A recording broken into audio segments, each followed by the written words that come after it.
শুভ সকাল, রাধে রাধে, জয় জগন্নাথ। তো কাল আমরা গেছিলাম রথের মেলায়। এই যে দেখলাম কত সুন্দর সাজিয়েছে, কত মিষ্টি লাগছে, তাই না?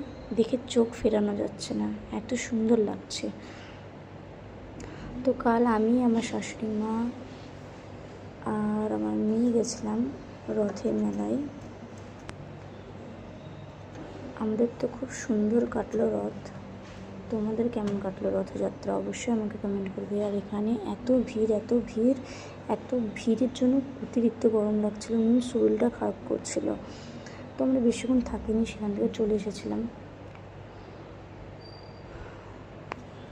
এত ভিড়ে না আমার শরীরটা খুব খারাপ করে।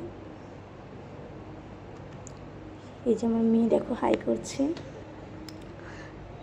তোমরা আবারও প্রভুকে দর্শন করো। আর তোমরা কে রথের মেলায় গেছিলে অবশ্যই কমেন্ট করবে। আর আমি যখন বাড়ি ফিরছিলাম তখন দেখতে পাই যে আরও একটি রথ। তো এত সুন্দর দেখো। আর গোপুসোনা বসে আছে, দেখো উপরে একটা বসে আছে, নিচে একটা বসে আছে। তাদেরকে খুব মিষ্টি লাগছে। Tata, by.